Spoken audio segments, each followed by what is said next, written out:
said, yeah, last couple going forward. Wallbank moving in for Ross O'Brien. Important runner really for Dave Lochnan, because Wallbank cost a fair few quid, over $500,000. Big investment for Ammo Racing and Omnihorse Racing, targeting some early 2-year-old races, and he's got Wallbank here as favourite for the Norfolk. As the Ridler, fine big horse, the Ridler, and he's taxing quite a few handlers at the moment. Doesn't want to head forward. He's had 3 starts already. Paul Hanagan and Richard Fahey teamed up with Perfect Power to win this race 12 months ago, and he went on to be a really useful sprinter, winning a couple of Group 1s during the course of the season. The Ridler just pausing and goes forward just about. There's one more behind the Ridler, I think.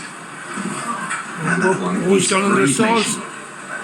James Doyle and Michael Bell, and there's one more as well, and that is the Antarctic. Not the best named horse on a day like this.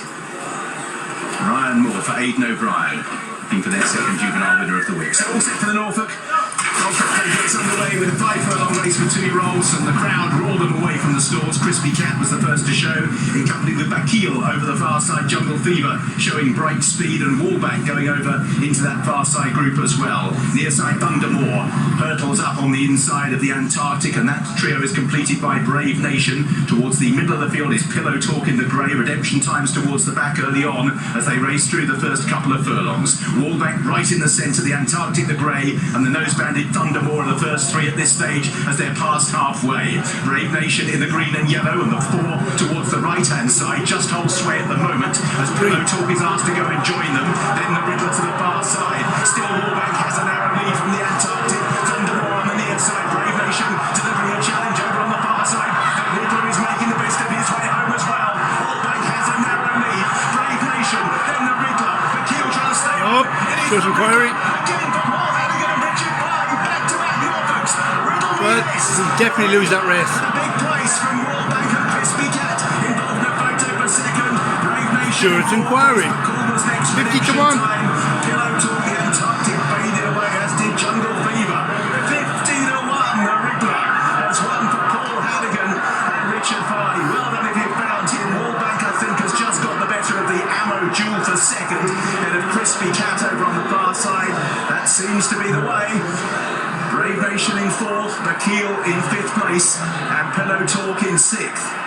Well, Paul Hanagan lost the job to Richard Fahey, to Rashid Orr, but he's ridden this one for his old governor. I'd be surprised if he don't lose the race. Veered across the track, but he has won by quite a wide margin. I don't know. But the Ridler spied the exit to the paddock, I think. He's come right across them, tightened up. No doubt Crispy Cat, but he's won by a wide margin. Such a wide margin, I doubt it will be reversed. But the Ridler will pose, potentially, a question for the stewards. Yeah, I reckon we'll hear the klaxon here as we watch the head-on. One for Yorkshire, the Bradley family. Can't believe they won the Norfolk. They're from Bramham in West Yorkshire. Watch their speed, goes right across the course.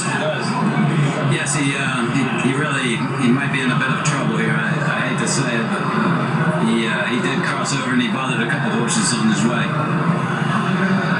With his stick in his right hand to start with, Hayley. I hope he gets the rest.